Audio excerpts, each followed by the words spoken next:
Hello दोस्तों, स्वागत है आप सभी का हमारे यूट्यूब चैनल इंडियन क्लासेस में। दोस्तों, अगर आप भी क्लास 12th में हैं और हिंदी बोर्ड एग्जाम 2024 की तैयारी कर रहे हैं तो दोस्तों आज का यह वीडियो आप सबके लिए महा मैराथन होने वाला है। क्योंकि दोस्तों आज के इस वीडियो में आप सबको 2024 के बोर्ड एग्जाम में होने वाले हिंदी के पेपर को सॉल्व कराने वाले हैं, ठीक ना। क्योंकि मेरे भाई बोर्ड एग्जाम नज़दीक आ गया, अब आपको ज़्यादा से ज़्यादा क्वेश्चन पेपर सॉल्व करने की ज़रूरत है, ठीक ना। तो आज इसलिए आप सबके लिए 2024 का एक ऐसा मॉडल पेपर लेके आए हैं। अगर आप इस मॉडल पेपर को सॉल्व कर लेंगे अच्छी तरीके से ना, तो आप खुद पे भरोसा करेंगे कि मैं कितना नंबर ला सकता हूँ, ठीक ना। क्योंकि दोस्तों ये 2024 का मॉडल पेपर है, ठीक ना। तो आज के इस वीडियो में आप सबको कक्षा 12 सामान्य हिंदी का वायरल पेपर, मॉडल पेपर, कुछ भी कह लीजिए, सॉल्व कराने वाले हैं, ठीक ना। आप सबको पता होगा जो कक्षा 12 हिंदी का पेपर होता है वो 100 नंबर का प्रश्न पत्र होता है। 100 नंबर का प्रश्न पत्र जो कि टाइम मिलता है 3 घंटा 15 मिनट, ठीक ना। 3 घंटा लिखने के लिए टाइम मिलता है, 15 मिनट परीक्षार्थी को प्रश्न पत्र, यहाँ पर देख सकते हैं 15 मिनट परीक्षार्थी को प्रश्न पत्र पढ़ने के लिए दिया जाता है, ठीक ना। तो 3 घंटा 15 मिनट का टाइम मिलता है। और आप सबको बता दें कि जो हिंदी का पेपर होता है 2 खंडों में होता है, ठीक ना। कि खंड क जो पूछा जाता है, ठीक ना, वो भी 50 नंबर का होता है। और खंड ख ये भी 50 नंबर का होता है। 2 खंड 50-50 नंबर अर्थात 100 नंबर का होता है, ठीक ना। तो आप सबको बता दें कि कौन कौन से प्रश्न खंड क में आते हैं, ठीक ना। तो जो कि पहला प्रश्न आता है बहुविकल्पी प्रश्न, जो कि 5 बहुविकल्पी प्रश्न गद्य से और 5 बहुविकल्पी प्रश्न पद्य से पूछा जाता है। जो कि गद्य और पद्य से मिलाकर 10 बहुविकल्पी प्रश्न 10 नंबर के पूछे जाते हैं। तो आप सबको इस वीडियो में 10 बहुविकल्पी प्रश्न जो कि 2024 के बोर्ड एग्जाम में इम्पोर्टेंट है उसको बताने वाले हैं। तो पहला है कि शिक्षा के उद्देश्य के निबंध के लेखक हैं। जो शिक्षा का उद्देश्य है, इस निबंध के लेखक कौन है। पहला है भारतेंदु हरिश्चंद्र, दूसरा है संपूर्णानंद, तीसरा है मोहन राकेश, चौथा है रामकृष्ण दास।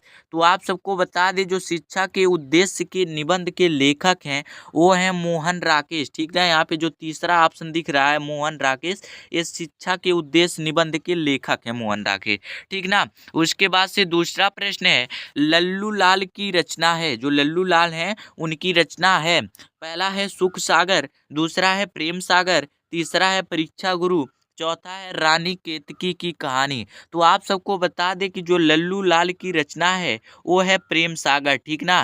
क्वेश्चन को मेरे भाई बदल कर पूछा जा सकता है कि प्रेम सागर के लेखक कौन है, तो लल्लू लाल जी है, या फिर लल्लू लाल की रचना है तो प्रेम सागर है। क्वेश्चन उल्टा करके पूछा जा सकता है, पर घबराने की जरूरत नहीं है। अगर आप अच्छी तरीके से याद करके जाएंगे तो एक भी नंबर छोड़कर नहीं आएंगे। जो तीसरा प्रश्न है पर्दा कहानी के लेखक हैं। पहला है प्रेमचंद, दूसरा है जयशंकर प्रसाद, तीसरा है अमरकांत, चौथा है यशपाल।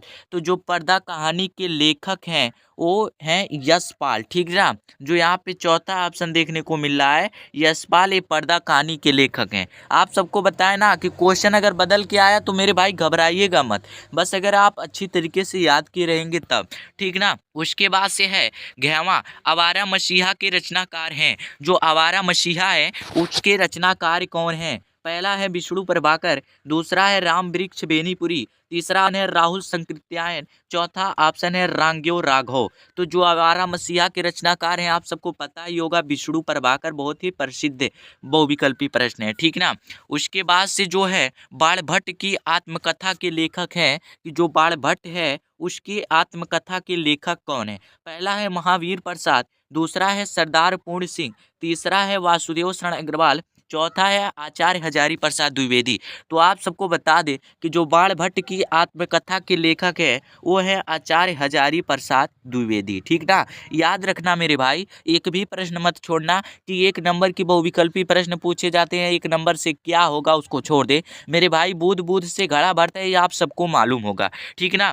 उसके बाद से जो प्रश्न दूसरा है कामायनी किस युग की रचना है। पहले 5 आप सबको गद्य से बता दिए, अब 5 पद्य से, ठीक ना। कामायनी किस युग की रचना है। पहला ऑप्शन है द्विवेदी युग, दूसरा ऑप्शन है छायावादी युग, तीसरा ऑप्शन है भारतेंदु युग, चौथा ऑप्शन है प्रगतिवादी युग। तो आप सबको बता दें जो कामायनी की युग की रचना है वो है छायावादी युग की, ठीक ना। छायावादी युग की जो रचना है वो कामायनी है, ठीक ना, याद रखना है। उसके बाद से है कि निम्नलिखित, 6वां प्रश्न है, निम्नलिखित कवियों में से कौन प्रगतिवादी युग का है, ठीक ना। जो 6वां प्रश्न है कि कवियों में से प्रगतिवादी युग का कौन से ऐसे कवि हैं। पहला ऑप्शन है अग्रदास, दूसरा ऑप्शन है तुलसीदास, तीसरा ऑप्शन है नंददास, चौथा ऑप्शन है रामधारी सिंह दिनकर, ठीक ना। तो चौथा ऑप्शन है रामधारी सिंह दिनकर। तो इसमें जो सही ऑप्शन है चौथा है, रामधारी सिंह दिनकर, ठीक ना। याद रखना है इस बातों को। आप सब कमेंट में बताते रहिएगा बहुविकल्पीय प्रश्न, क्योंकि मेरे भाई अब याद करने का समय बचा नहीं है, ठीक ना। उसके बाद से है तार सप्तक का प्रकाशन वर्ष है, ठीक ना। पहला ऑप्शन है 1941, दूसरा ऑप्शन है 1943, तीसरा ऑप्शन है 1954, चौथा ऑप्शन है 1947। ये आप सबको पहले ही बताए हैं कि तार सप्तक का प्रकाशन वर्ष को ठीक से याद कर लेना मेरे भाई। तार का मतलब 43, ये आपको रट लेना है, तार का मतलब 43। तो तार सप्तक का जो प्रकाशन वर्ष है वो है 1943, ठीक ना। उसके बाद से जो प्रश्न 11वां है, अर्थात जो चौथा प्रश्न है कि द्विवेदी युग की रचना नहीं है, ठीक ना। कौन सा ऐसा रचना है जो द्विवेदी युग का नहीं है। तो पहला ऑप्शन है प्रिय प्रवास, दूसरा ऑप्शन है साकेत, तीसरा ऑप्शन है भारत भारती, चौथा ऑप्शन है कामायनी। तो जो द्विवेदी युग की रचना नहीं है वो है प्रिय प्रवास, ठीक ना। जो पहला ऑप्शन देखने को मिल रहा है ये द्विवेदी युग की रचना नहीं है, ठीक ना। उसके बाद अगला क्वेश्चन है, अर्थात 5वां क्वेश्चन है, अष्टछाप के कवियों का संबंध भक्ति काल से है, कि अष्टछाप के जो कवियों का संबंध है किस भक्ति काल से है। पहला ऑप्शन देखने को मिल रहा होगा राम भक्ति शाखा से, दूसरा ऑप्शन है ज्ञान श्रेयी शाखा से, तीसरा ऑप्शन है प्रेमाश्रेयी शाखा से, चौथा ऑप्शन है रामकृष्ण शाखा से, कृष्ण भक्ति शाखा से, ठीक ना। तो जो अष्टछाप के कवियों का संबंध किस भक्ति काल से पूछा गया है, तो इसका सही जवाब हो जाएगा कृष्ण भक्ति शाखा से, कि कृष्ण भक्ति काल में जो उनकी कृष्ण भक्ति शाखा है वही कवियों का संबंध है, ठीक ना। उस आप सबको 10 बहुविकल्पी प्रश्न बता दिए, ठीक ना, आप सब देख सकते हैं। तो 10 आप सबको बहुविकल्पी प्रश्न याद कर लेना है। उसके बाद से मेरे भाई जो प्रश्न तीसरा पूछा जाता है वो गद्यांश पर पूछा जाता है, कि गद्यांश पर आधारित प्रश्नों के उत्तर दीजिए, ठीक ना। जो कि देख सकते हैं 10 नंबर का पूछा जाता है। इसमें 5 प्रश्न रहते हैं, यहाँ पर देख सकते हैं 5 प्रश्न का जवाब देंगे 10 नंबर मिलेगा, अर्थात एक प्रश्न लिखने पर 2 नंबर मिलेंगे। तो आप सबको मन में एक घबराहट रहती है कि कैसे जानेंगे किस पार्ट से है, ठीक ना। तो मेरे भाई आप सबको कुछ नहीं करना है, आप सबको 15 मिनट टाइम मिलता है ना, तो 15 मिनट में आप सबको केवल प्रश्न ही पढ़ना होता है।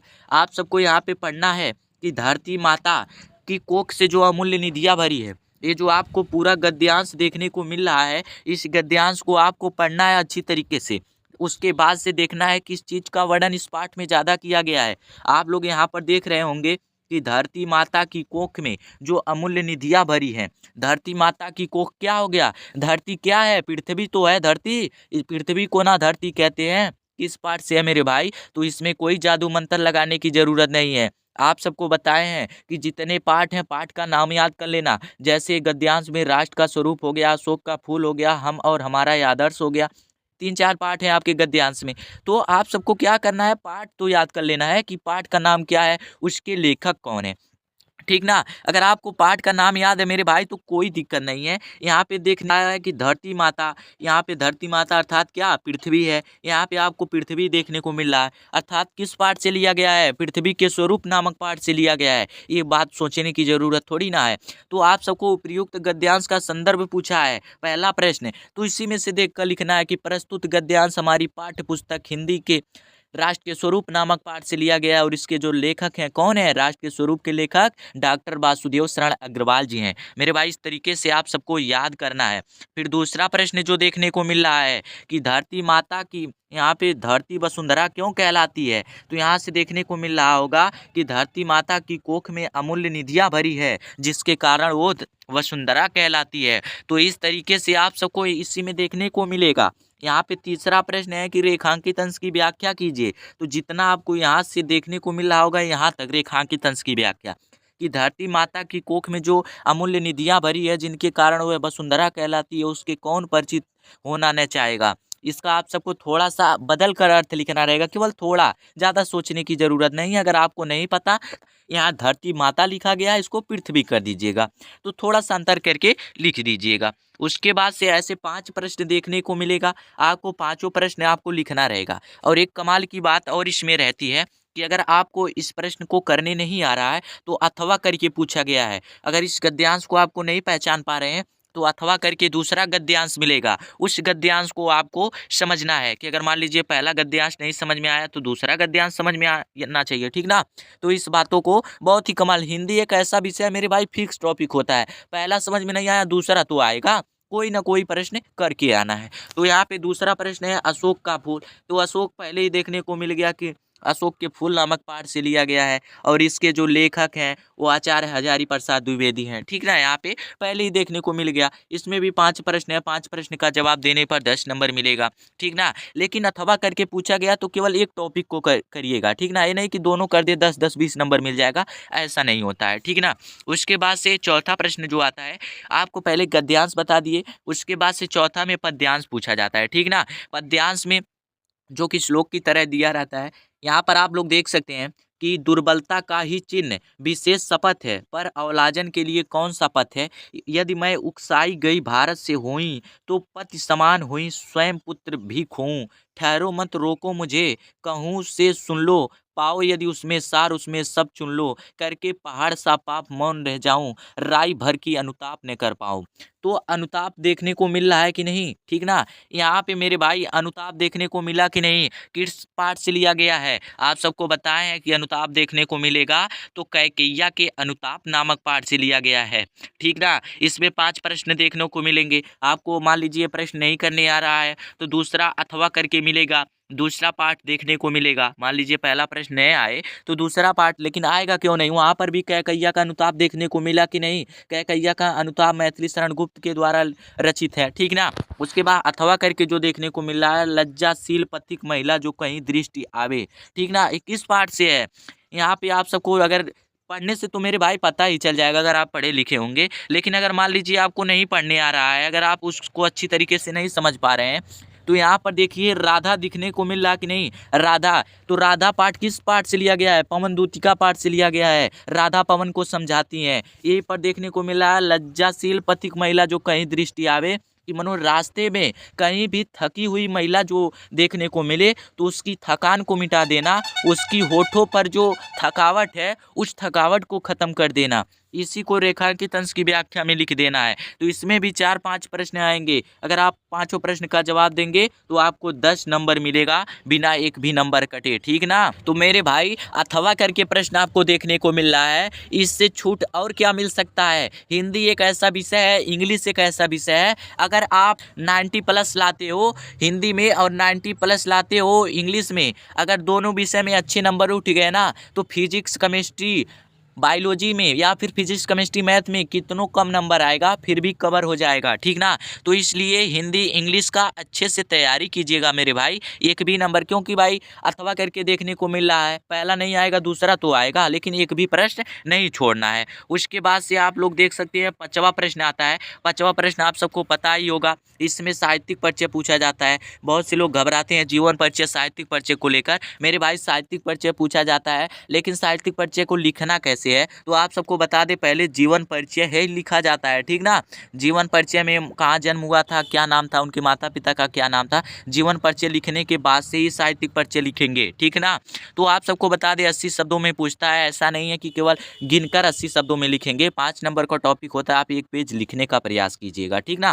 केवल आप सबको 3 याद करना है, पहला है आचार्य हजारी प्रसाद द्विवेदी, दूसरा है डॉक्टर APJ अब्दुल कलाम, तीसरा है वासुदेव शरण अग्रवाल। 3 टॉपिक पूछा गया, 3 टॉपिक में केवल एक टॉपिक को लिखना होगा, जो आपको आता है उसको लिख दीजिएगा, ऐसा मत कीजिएगा कि तीनों। यहाँ पर देखने को मिल रहा हो किसी एक लेखक का साहित्यिक परिचय, केवल एक लेखक का आपको साहित्यिक परिचय लिखना है, ठीक ना। उसके बाद से यहाँ पर देखिए कवि का साहित्यिक परिचय पूछा जा रहा है कि कवि का साहित्यिक परिचय, कवि का साहित्यिक परिचय, इसको भी 5 नंबर मिलेगा। यहाँ पर 3 देखने को मिल रहा होगा। पहला है मैथिली शरण गुप्त, दूसरा है सुमित्रा नंदन पंत, तीसरा है रामधारी सिंह दिनकर। तो किसी एक को लिखना है मेरे भाई, किसी एक कवि का साहित्यिक परिचय आप सबको लिख देना है, ठीक ना। उसके बाद से यहाँ पे प्रश्न 6वां है कि बहादुर अथवा पंचलाइट कहानी का उद्देश्य पर प्रकाश डालिए। मेरे भाई आप सबको बताया है पंचलाइट कहानी, बहादुर कहानी, केवल आप सबको 2 कहानी याद करना है। अगर 2 कहानी याद है तो कोई ऐसा क्वेश्चन पेपर नहीं है जिसमें आप कहानी नहीं लिख के आएंगे। यहाँ पे देखिए 3 कहानी का उद्देश्य पूछता है अथवा करके।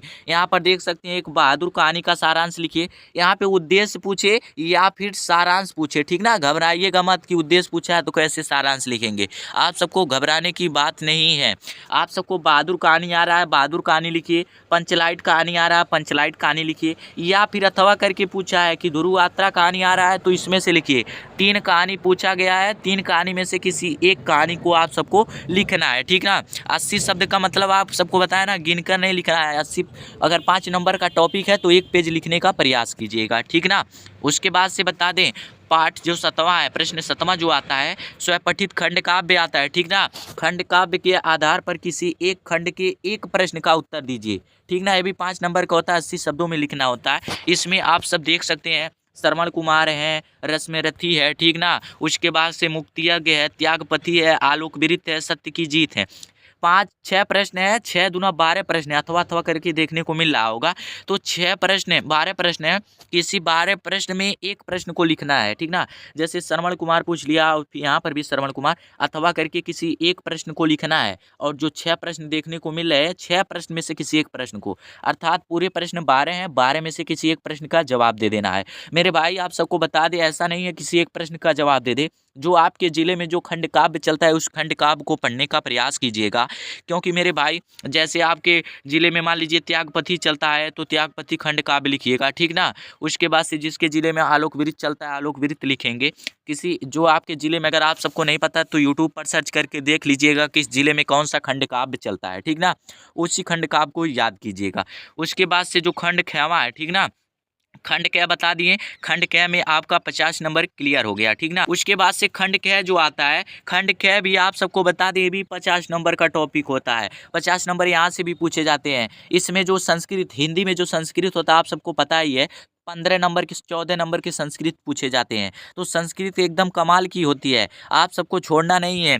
बस आप सबको बताएं 2-3 पार्ट याद कर लेना है। अगर आप नहीं देखें वीडियो को तो डिस्क्रिप्शन में लिंक मिल जाएगा, जाकर देख लीजिएगा। यहाँ पर देखिए, यहाँ पर भी एक गद्यांश मिला है, महामना विद्वान वक्ता नेता पटु पत्रकार आश्चित, यहाँ पे देखने को मिल रहा है। तो ये जो देखने को मिल रहा है आपको इसका केवल संदर्भ लिखना है कि किस पाठ से है और हिंदी में अनुवाद कर देना है। यहाँ पे अगर पाठ नहीं आपको दिखने, जिस तरीके से हिंदी गद्यांश पद्यांश में देखने को मिलता था उसी प्रकार से यहाँ पर भी देखने को मिलेगा।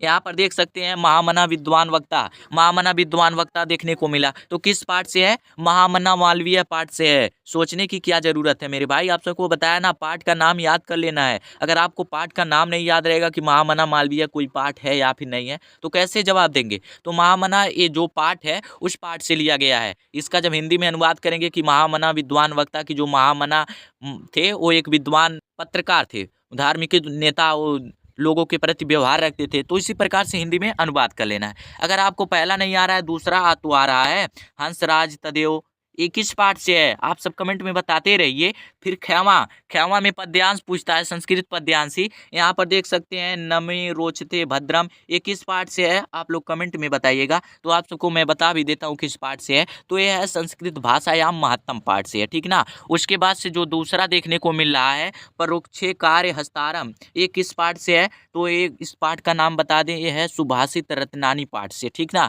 आप लोग कमेंट में बताते रहिएगा मेरे भाई, ठीक ना। तो आप सबको बता दिए इस तरीके से केवल संदर्भ लिखना रहता है, हिंदी में अनुवाद करना रहता है। उसके बाद से प्रश्न 9वां जो आता है ये रहता है मुहावरा पूछा जाता है, जो कि 2 नंबर का टॉपिक होता है, ठीक ना। मुहावरा में पूछा गया किसी एक का अर्थ लिख के। यहाँ पे 4 देखने को मिल रहे होंगे लेकिन चारों नहीं लिखना है, किसी एक का जवाब देना है आप सबको, ठीक ना। पहला है तलवार की धार पर चलना, इसका अर्थ भी लिखना रहता है, वाक्य प्रयोग भी करना रहता है। तो तलवार की धार पर चलना अर्थात बहुत कठिन कार्य करना। मेरे भाई देखकर ही मालूम होगा कि तलवार की धार पर कोई चलेगा भाई, गिरेगा तो जानलेवा हमला हो जाएगा। तो इसलिए बहुत कठिन कार्य करना, ठीक ना। मित्रता, इसका जब वाक्य प्रयोग करेंगे कि किसी से मित्रता बनाना तलवार की धार पर चलने के बराबर है, कि मतलब सच्चा व्यवहार बनाया जाए, सच्चा मित्रता किया जाए तो तलवार की धार पर चलने के बराबर है, ठीक ना। फिर दूसरा है टका सा जवाब देना, तो इसका जो अर्थ लिखेंगे साफ मना कर देना, कि मैंने अपने मित्र से कॉपी मांगी और मेरा मित्र टका सा जवाब दिया, कि मतलब साफ मना कर दिया कि नहीं देंगे।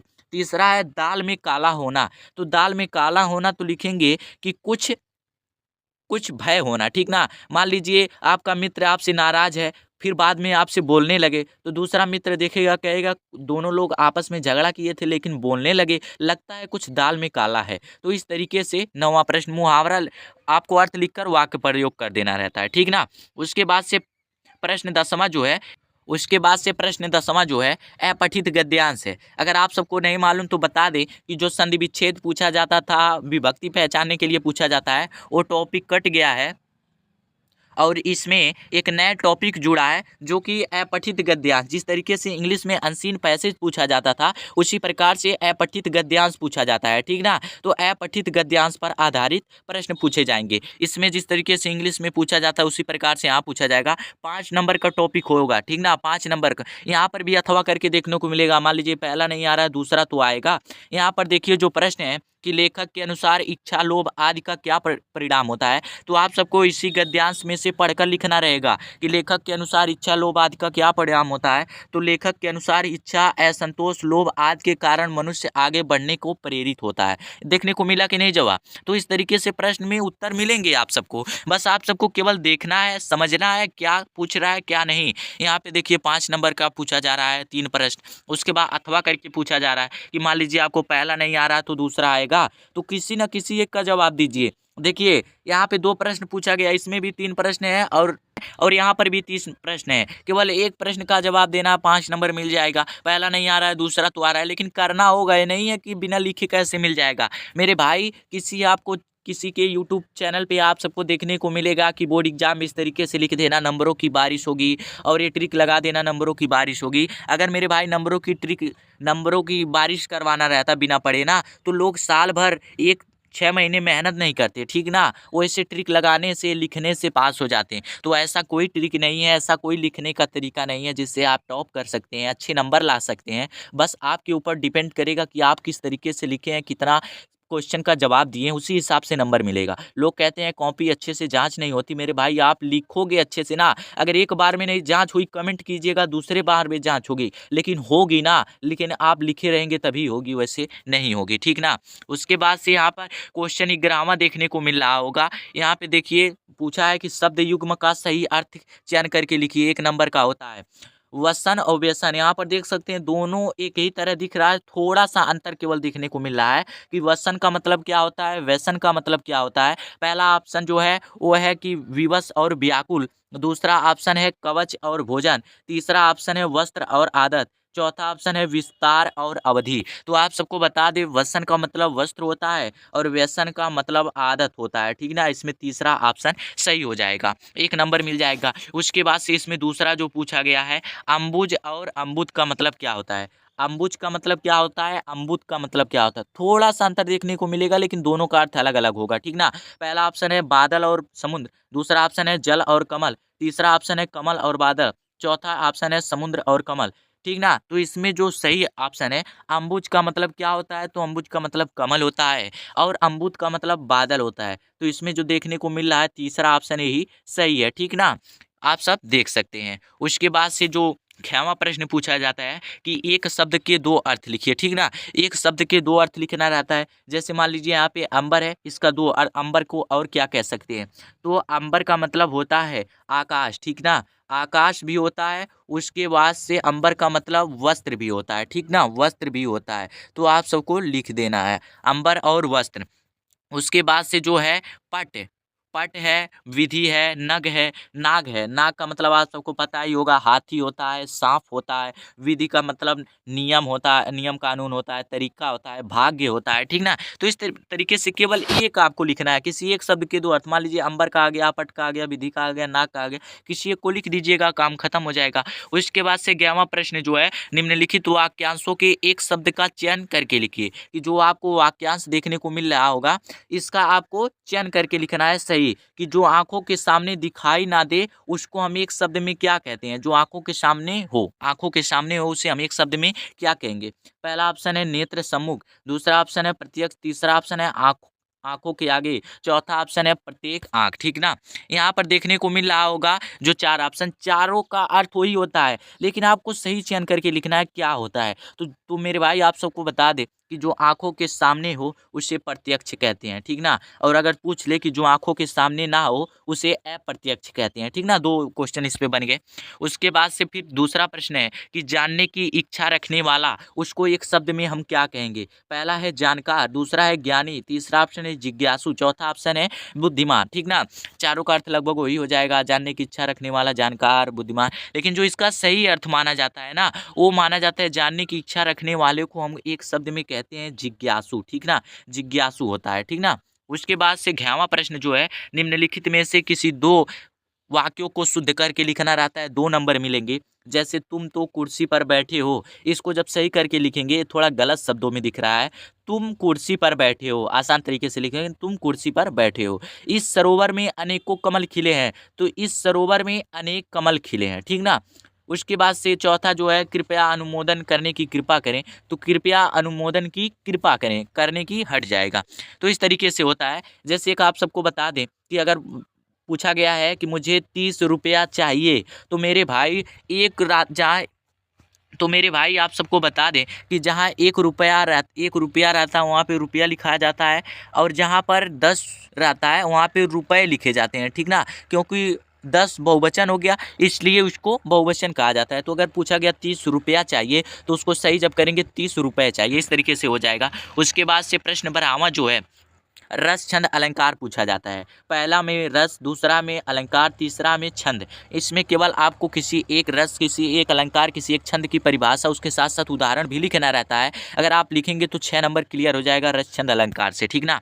अगर आप सब इसका वीडियो नहीं देखे तो केवल एक वीडियो में रस छंद अलंकार को टॉपिक कवर कराएं। अगर आप सब नहीं देखे तो जाकर देख लीजिएगा, डिस्क्रिप्शन में लिंक मिल जाएगा, ठीक ना। हमारे चैनल को आप ओपन करके देख सकते हैं कि जितना भी इंपॉर्टेंट वीडियो आप सबके लिए प्रोवाइड कराए हैं केवल 2024 के बोर्ड एग्जाम के लिए, ठीक ना।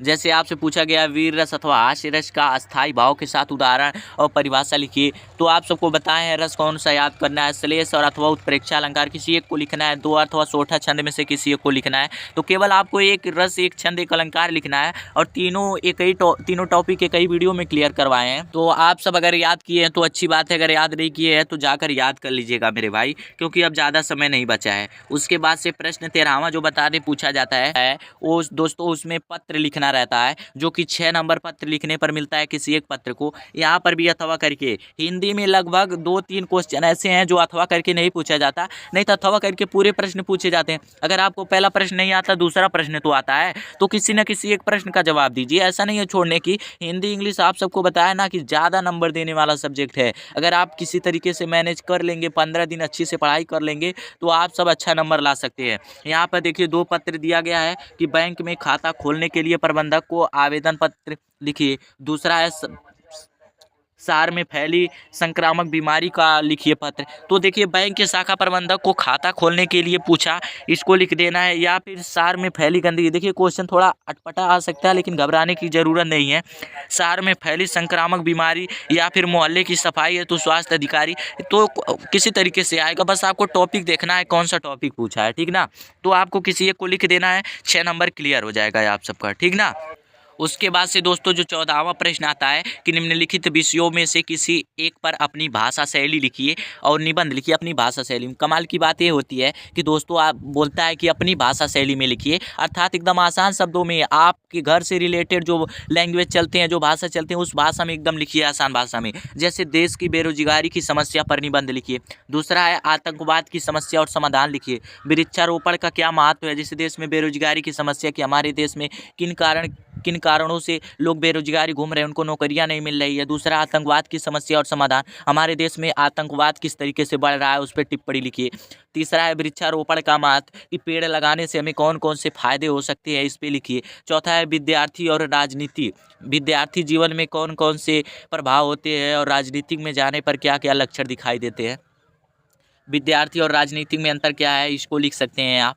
पांचवा है देश और समृद्धि और विकास में समाचार पत्रों की भूमिका, देश में समृद्ध और विकास में समाचार पत्रों को पे लिखना है। तो मेरे भाई आप सब देख सकते हैं यहाँ पे 5 देखने को मिल रहा है, ठीक ना। 5 में से किसी आपको एक टॉपिक पे लिखना है और आपको 9 नंबर मिल जाएगा, ठीक ना। ज़्यादा नंबर देने वाला होता है निबंध, तो आप सबको 3-4 हेडिंग बनाकर लिख लेना है। जैसे आप मान लीजिए वृक्षारोपण का महत्व लिख रहे हैं, तो वृक्षारोपण से आप ये लिख सकते हैं कि हमें ऑक्सीजन की कमी नहीं होती है और हमें तरह तरह के ऐसे चीज़ें मिलती है जो बिना वृक्षारोपण के संभव नहीं हो सकता। देश की बेरोजगारी की समस्या आप जब लिखेंगे तो इसमें लिख दीजिएगा बेरोजगारी का अर्थ क्या है, किन कारण के किन गलतियों की वजह से लोग आज बेरोजगारी घूम रहे हैं। तो आप सबको इस तरीके से अपनी भाषा में लिखना होता है। तो आप सबको बताएं 14 क्वेश्चन पूछा जाता है 2024 बोर्ड एग्जाम जो होता है उसमें 14 प्रश्न पूछे जाते हैं हिंदी के पेपर में, और 50 नंबर खंड क में 50 नंबर खंड ख में पूछा जाता है।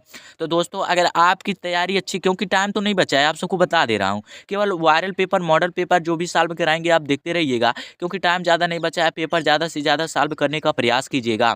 अगर आप अच्छी से पढ़ाई नहीं किए तब भी पेपर सॉल्व करने का प्रयास कीजिए, अगर आप अच्छी से पढ़ाई किए तब भी, क्योंकि ये स्पष्ट हो जाएगा कि अब तक आपने जितना पढ़ाई किया उसमें कितना नंबर ला सकते हो, ठीक ना। इस बात पर ध्यान दीजिएगा। तो आप सबको बता दें कि मेरे चैनल पे 2024 के बोर्ड एग्जाम के लिए जितने भी महत्वपूर्ण टॉपिक हैं आप चैनल ओपन करके देख सकते हैं। जितने भी वीडियो आप सबको मिलेगा देखने का प्रयास कीजिएगा, क्योंकि आप सबके लिए 40-50 वीडियो ऐसे हैं जो कि हिंदी के लिए ही है। तो हिंदी की अगर आपका भी सपना है कि 100 में 90+ लाने का, तो भाई मेहनत तो करना पड़ेगा, ठीक ना। बिना मेहनत का कुछ होने वाला नहीं है। तो अगर 100 में 90+ लाना है तो मेरे भाई मेहनत कीजिएगा।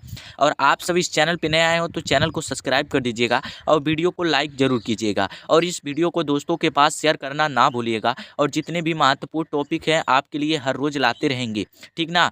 आप सब इस चैनल पे जुड़े रहिएगा और आपसे जितने छोटे लोग हैं उनको ये बताने का प्रयास जरूर कीजिएगा, ठीक ना।